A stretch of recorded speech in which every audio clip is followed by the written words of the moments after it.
Well, it doesn't matter whether you're a guy or girl or playing community level football or playing at the highest possible level. There are some common mistakes that AFL players of all levels are making. And today I want to have a look at a few of them and see how eliminating these mistakes can transform the running element of your game.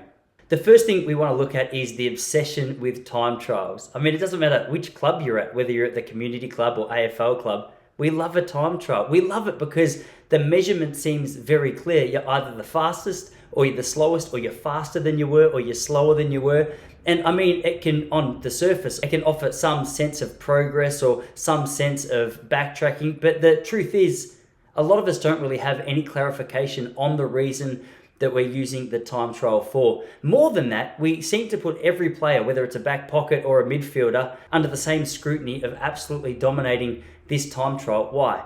Obviously, a midfielder is going to be required to run faster for longer than what someone in a back pocket's required to do. Why is it that we're consistently offering this to our clubs and our players? The truth is, I think part of it's tradition, I think part of it's laziness, I think part of it is the fact that it's very black and white, the results. But what I would encourage you and your club to do is to consider each player as an individual. If you look at every single player, the position that they're playing, the fitness that they're playing with, there's a number of ways that you can target that specific fitness more effectively than just throwing out a time trial. One of those is tailoring an individual training program towards that player. That's one of the big things that we focus on with players at Relax Running, is making sure we take into consideration not only their current fitness, their injury background and the position that they play, but where is it that they're trying to actually take their running performance in the future. With that, we get to target something more specifically. Rather than just throwing a 3K time trial at everyone, maybe we'll get a little bit more specific with the speed work or the endurance work or a combination of those two elements, depending on what it is that each player is trying to get out of it. So before you start scheduling your next time trial, make sure you know exactly why it is that you're scheduling it, because there could very well be a far better method for you to measure progress amongst either yourself or the players that you're coaching. The second thing that we often see is an obsession with really hard work without any real focus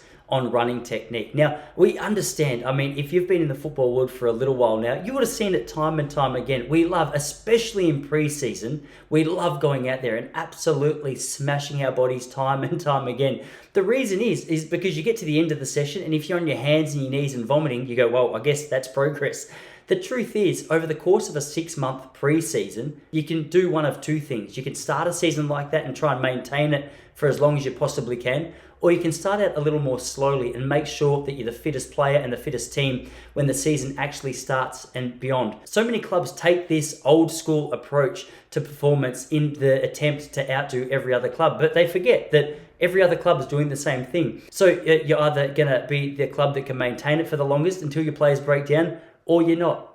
I would encourage you to consider an approach that we take at Relax Running, which is not only tailoring training towards an individual, but offering some kind of a framework that can be maintained over a long period of time. You don't need to be on the ground after every session. In fact, sometimes it's good to back it up a little bit and focus a little bit more on the technical elements of running or the player-specific speed elements of running, rather than just trying to exhaust yourselves, because exhausting yourself can work for a little while, then fatigue, plateaus, and injury start to come in pretty quickly after that. The third thing that we realize really quickly, and I know this better than anyone based on how many clubs and players I've worked with, there is next to no education on running technique in the AFL. Now, when you're looking at your elite level midfielders who are running 15 to 16 kilometers in a game, this is absolutely mind-blowing that there's not more focus applied to this area of your game. The best runners, the smoothest runners, whether it's on a footy field or on an athletics track, are always the ones who are using their energy most efficiently. You need to spend some time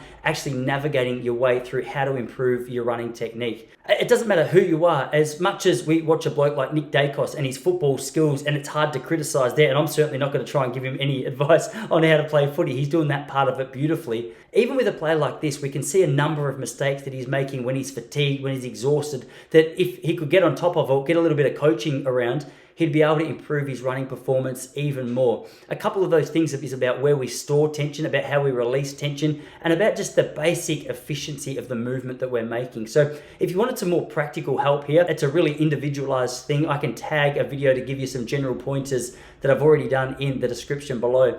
But there needs to be more of a focus on the technical side of running so that over the course of a game, your ability to use your energy more wisely is going to allow you to outrun your opposition more effectively because you've got more energy in the tank. The fourth thing, which absolutely blows my mind, is how quickly running is forgotten during the season. Every club is obsessed with running in the preseason for that 5 or 6 months. And then the season starts and the focus is on just making sure we maintain some kind of element of fitness, especially at community level clubs.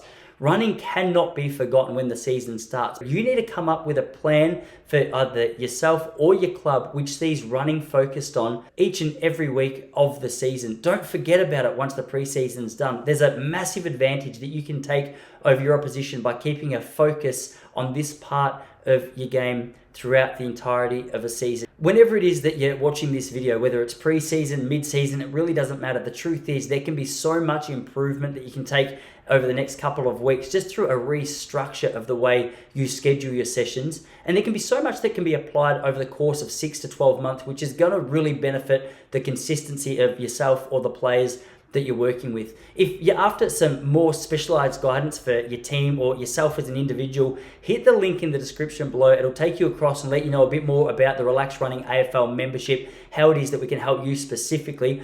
I've also linked a coupon code there for you for the relevant program so you can get started as soon as you're ready. If you've got any questions, any concerns, any comments, let me know in the comments below. But for now, let's get you running well. Hit that link in the description below and watch how quickly the running can transform when you've got a little bit of guidance.